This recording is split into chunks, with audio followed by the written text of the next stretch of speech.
See, technology, I'm telling you, this is why. Let me see if I can. Hopefully those of you who were just on will come back in. I got 25 minutes. This won't even be 25 minutes, but I have 25 minutes till my call. So I'm just going to let people have a moment to come back in because I just did this and my sound wasn't good. So hopefully you can hear me now. What's up, Brent? You can hear me, James? Okay. See, I have two phones. This doesn't make phone calls, but I've been using this to record my videos because my phone is full. This was my husband's phone. And I noticed the audio was jacked up, so I was using these, but it's all good. We're good now. Okay, so that means nobody heard what I said before. So let me do this really, really quickly. So first, thank you for anybody who tunes into this. This ordinarily would have been a video that I would have put in just I know I went on for so long. I should have looked at the comments, James. I really should have, because what I said was real good too. It was like probably the $1 million information. No, I'm kidding. But I wanted to do this Facebook Live for everybody, not just my Real Mom on a Mission group, which if you are a mom and you're interested in being a part of the Real Mom on a Mission group, please join it. But I felt like this was something that I should put out to everybody. Just a little brief background. For me, Real Mom on a Mission is really a term that I started for me because I am pursuing entrepreneurship. I recently started a business. It's called Mom Away Retreats. And basically, Mom Away Retreats is dedicated to focusing on moms and providing them with an outlet to get away from their day-to-day life, to pamper themselves, to take some time to nurture themselves, to relax, to rejuvenate, and to hopefully have like an organic breakthrough. Because all too often as moms, we give so much to so many people that we forget to pour some into ourselves. And as I've been building that business, I have a coach, Naomi, who's been helping me tremendously. She suggested that I document my process. So I have my journal, which I've been keeping record of. Hey, Malcolm.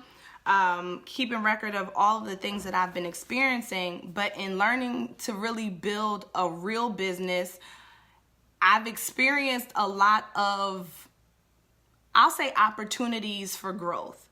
I'm determined to make this a successful business, and I understand that in order to do that, there's certain things about myself that I have to learn, that I might have to switch up. There's just all of these different things. So Real Mom on a Mission was kind of coined for that journey. So in the process, I come across certain things and I'll document it in my journal, which is why I have it here. So tonight, really quickly, because I'm not going to be long. I'm taking a risk anyway because it's a Saturday night. But what I wanted to talk about tonight was giving yourself permission to change. I am the product of a father who is extremely consistent. My dad is very consistent, very predictable. I know just the other night I called him, yesterday, because I don't know if you guys heard that Dennis Edwards from The Temptations passed away yesterday. That was really big for me and my family because we're big Motown fans, specifically Temptations fans. And I was like, I want to call my parents just to talk about it. Let's just talk about it. And my father will normally pick up the phone after 2 rings. And he didn't. So when he picked up after 5 rings, I said, what's going on? How come you're doing something different? And I'm just saying that to say that I come from a space of being in routine. Whether it's a good routine or bad routine is relative. And so as I've gotten older and as I'm learning about myself, I have been attempting to kind of, hi Lamont, hi Mikkel, Michael, I'm sorry, why did I call you Mikkel? I'm sorry. I'm so glad Facebook made the feature where if somebody calls you, you can come right back in.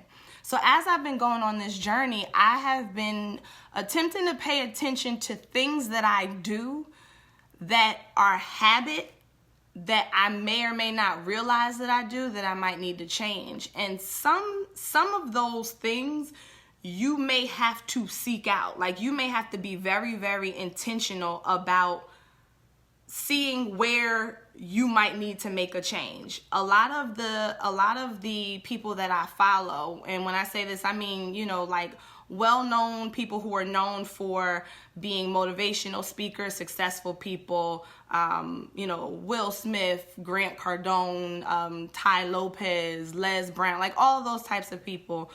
One of the biggest things that they say is you got to know where you're strong and you got to know where you're weak. So I was paying attention to myself the other day, because time management, I'm not afraid to tell y'all, time management and organization have been like the biggest obstacles for me to get together. As a mom with 2 little kids, like, it's just been a really big feat for me. So I've been paying attention to how I spend my time. So the other day I was washing the dishes. Now, when I normally wash the dishes, I'll run my water, I'll put my dishes into the water, and then I'll be like, all right, I'm gonna let those soak, and then I'll go do something else, and then I'll come back and I'll wash some of these dishes, and then I'll go, and then I'll come back. And the other day I was like, why are you doing this? Like, why are you doing it this way? You have an issue with taking things from start to completion before moving on to the next thing. So why are you creating a day-long process of washing the dishes? And this is what I'm talking, I have these conversations with myself. I kid y'all not, like, straight up, I have these conversations with myself. So I told myself that I do this because that's how I do it. Like, that's me. And then the other part of me was like, but then you need to change that. Like, it's not working for you. You already are attempting to learn how to take better advantage of your time. And so maybe this is not a situation where you should be multitasking. Maybe you need to go ahead and wash all the dishes, and when you're done, move on. Now, for some of you, dishes may not be an issue for you, and this is a very simple example that really showed me a lot. It showed me that I had to take a step back and really be willing to criticize or to give myself constructive criticism on the way that I do things, perhaps even my belief on things, you know, like my perspective on things. I realized that I needed to take a step back.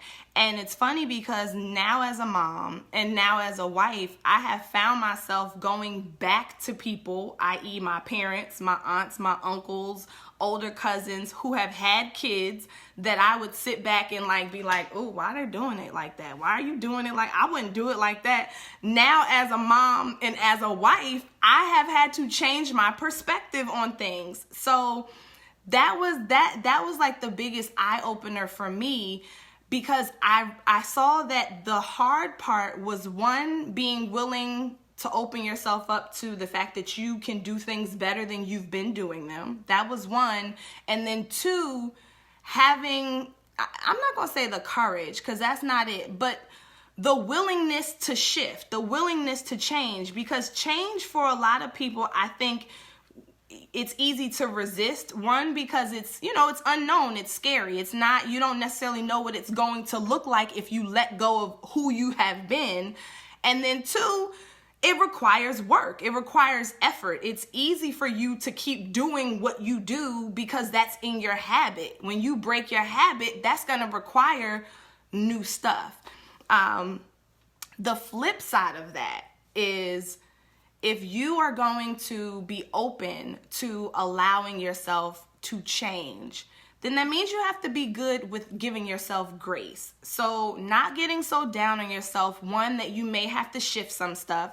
Hey, Roy, we were just talking about you the other day. I was talking about you with Marlon the other day.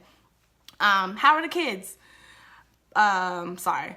But one, you have to be willing to cut yourself some slack and give yourself some grace to make the shift and to know it might not be perfect. But the flip side is that you also have to learn to leave space for other people to make the changes that they need to make as well.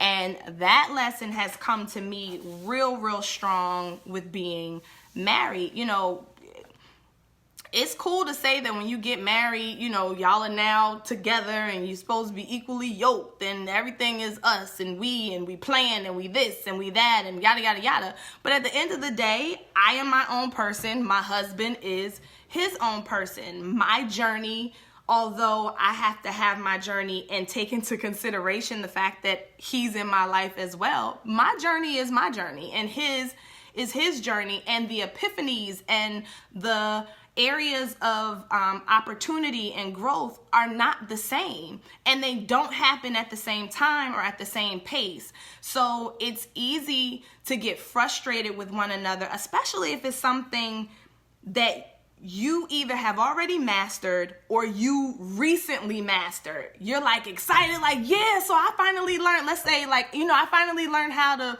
wash the dishes all in one sitting. And your partner hasn't. It's easy to start placing judgment on them based off of where you are. But the same grace that you give yourself in making the shifts you need to make is the same grace you need to give to your partner. And like I said, that has been real life for me and my husband in really respecting our space to grow and our space to make mistakes too. And in a marriage it's tricky because sometimes mistakes can come in a box that looks like something that you want to shy away from, but everybody has their own journey. Another example of that, I won't tell who the person is, but there's somebody who is extremely close to me. And, you know, for a while, she and I have had a interesting relationship. It kind of started going to the left. And I believe that my becoming, I keep saying becoming a mom and becoming a wife because that has been really pivotal for me. But I like to think that once I became a mother and a wife, that the shifts that I had to start making were hard for her to understand. And it created tension. It created a lot of tension. Sometimes to the point where I want to be like, look, I don't care. I don't want to deal with you anymore because you're getting ridiculous. But in the back of my mind, I had to reflect. Hey, Curtis. Hey, Tim. In the back of my mind, I had to reflect on, all right, Carrie, you went through this process. Oh, thank you. You went through this process. And you were given grace. You were able to make the changes that you need to make. So I said to myself, I was like, watch, when she gets married and she has her first child, it's going to change. And that kind of grounded me. And sure enough, I kid you not, maybe about a month ago, she and I were having a conversation about something else. Hey, Heather, we're having a conversation about something else regarding my mother, which I'll get to in 1 second. And did I just tell myself? Maybe not. We were having a conversation about somebody who means a lot to me, and it got us into discussing our issue.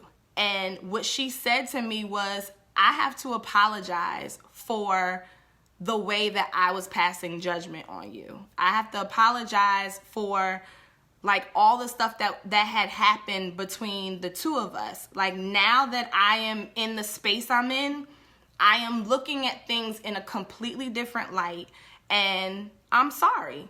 And what I did was, you know, there's like that small part of you that wants to be like, see, because you was acting real messed up and da-da-da-da, but that wasn't the part that was victorious. The part that was victorious was the part of me that was like, I knew this was going to happen because I've been there. So I say, you know what? Hallelujah. I'm thankful that you've come to this point. I absolutely forgive you. All is forgotten, and now let's proceed forward. And it felt extremely refreshing that I had grown enough to be in a space to receive her apology and to give her the support that she needs in her journey. And that's what I'm saying. Like, even with people you don't know, like I don't want to bring up all of the stuff that's going on, or even things in the past of celebrities who have made really, really, really big mistakes and things like that. But sometimes I think that we get so hard in judgment zone that we forget that we all make mistakes. Yours just aren't publicized like everybody else's. And to have a spirit of forgiveness and grace, because that's the same spirit that you want people, yourself, and if you believe in a higher power, God, to have with you. So I just wanted to have that as a reminder. And then the final thing, I'm just kind of giving you guys examples of in my real life where I saw that I needed to open myself up to really evaluating the way that I do things. The final thing is dealing with health. Many people don't know, but my mom has been experiencing, see, I don't claim it. Like, I don't claim dementia. I don't claim Alzheimer's. I'm very, very big on the words that you speak. So I don't claim it, but it has been said that she is in the first stages of dementia. And if you follow me, you might see me post a lot having to do with, a lot of, not home remedies, but like natural, what would it be called? Anybody? Anyone? Like natural remedy type things, alternative medicine, type stuff, because I've been doing a lot of reading on the impacts of what we eat on our body now that this has been homeopathic. Thank you, Heather. Thank you. I've been doing a lot of research surrounding this topic because I'm learning how much of our health is tied to our lifestyle and what we eat, and chemicals and stuff like that were like environmental type stuff. I know you got me. And this is a key area that I think that, I'll just speak for me and my family. I think we overlook the importance of really taking a step back and scrutinizing. I'm going to say scrutinizing why you eat what you eat, why you cook the way that you cook, why you, what you put in place to relieve yourself of stress. Like really, really scrutinizing that, because so much of it is habitual, and it's really, really hard for people to make that shift from the way I've been doing things to the way I should be doing things. And my example with this, and then I'm going to cut this short because like I said, I'm not trying to keep anybody long, is Aunt Jemima syrup. Now, my husband and I don't know about y'all, growing up, we were name brand kids. So it's like, we need Aunt Jemima syrup, Aunt Jemima pancake mix, Tropicana orange juice. Like, it was no frills in my house. Like, my mom just didn't do that. So for me, I want syrup. I want Aunt Jemima. I don't even want Miss Butterworth. I don't want Log Cabin. I started considering Log Cabin a couple of years ago. Like, that was my secondary syrup that I was willing to try. But other than that, don't give me any makeshift syrup, watery syrup. No, I want the real stuff, which is Aunt Jemima syrup. Now, when I started this process, this journey of, learning about what you put into your body, Dr. Josh Axe is like, I love him so much. I go to him for so much. James, you're so funny. We are bonding. I learned about sweeteners. So, learning about agave, which is that it's up for conversation with that, and learning about all of the, the stevias and the maple syrup and the honey and the this and the that, like learning about all of this stuff, right?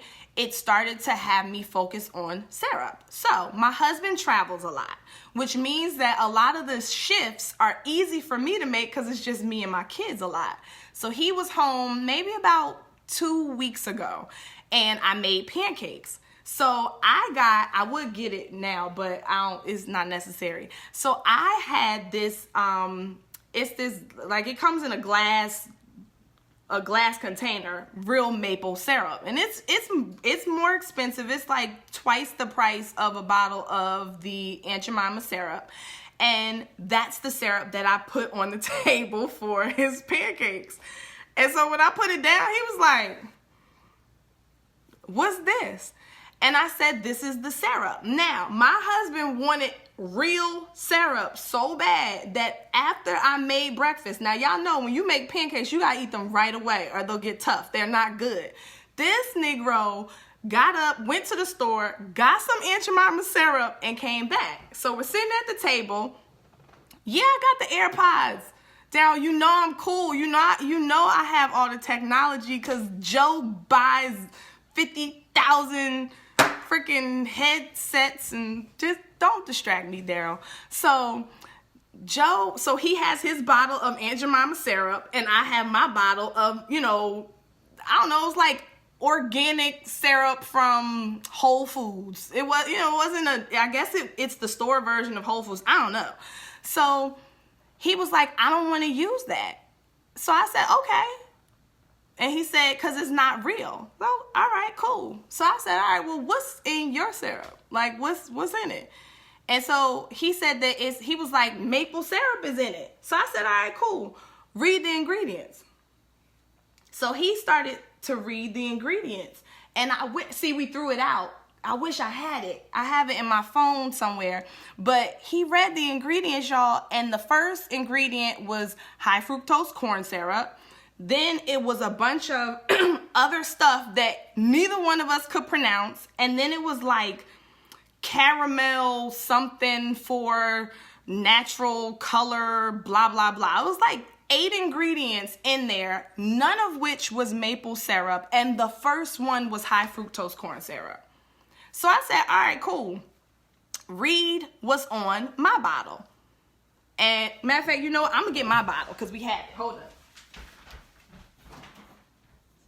Oh, wait. Uh-oh, no. We still have the Aunt Jemima. All right, hold up. Because I'm going to take this home and then I'll be done. All right, so look. So this is the Aunt Jemima. See, I need to throw this away now.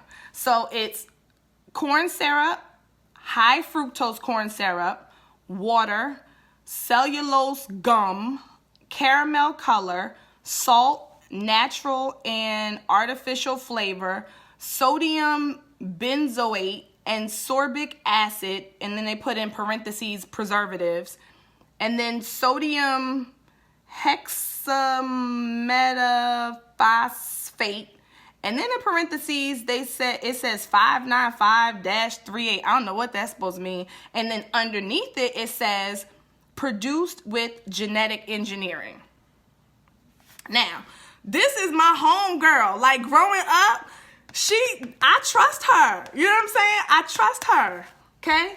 Now, here's what I got. This is Full Circle Organic 100% pure maple syrup. Now, it's 12 ounces in here, 24 ounces in here, and this was like $6. Real talk, this was like $6. This is what, maybe like $3? So, I mean, you are paying more for less, definitely. But check this out. Oh, you might not be able to see it. Ingredient. It says organic maple syrup. That's it. I want some syrup for my pancakes. I got maple syrup. So my point is that when he, and I didn't say this. This is me saying, Joe, read this, read that. His face was priceless. He was like, yo, this is some He said, how you gonna just put her on? What do you think about daylight versus responsibility? What? You gotta expound on that, Daryl. He was like, how you gonna put her on this bottle and it's a bunch of junk in your body? So my point is, if I didn't have this to show him, he would not have made his shift. So to me, when it comes to our health and our wellness, it's extremely, extremely important to challenge yourself. Like, some people will probably die eating Aunt Jemima and will never, ever challenge what they put in their body. My point is be willing to take a step back and look at, I got you, James. Take care. Thanks for tuning in. Tell Faith I said hi. She's glowing in all of her pictures. And your sons are so talented. And I'm about to close out, y'all, because I got to get on this other call anyway. But my point is, be willing to take a step back and to challenge your position, challenge your thoughts, challenge your beliefs, challenge every part of you to make sure that you still agree with it and that there is not room for growth. Because in the end, that could be the very thing that's holding you back from being the best you possible. So with that said, I thank you guys so much for tuning in. Daryl, hit me up to tell me more about what you're talking about, and then maybe we can do a double Facebook Live and talk about it. Thank you for tuning in. Again, any moms that tune into this that are interested in following me on my Real Mom on a Mission journey. And again, it's following me on my journey in hopes that you share your journey as well, so we can kind of hold each other accountable to achieving our dreams. Check me out on Facebook. Look it up, Real Mom on a Mission.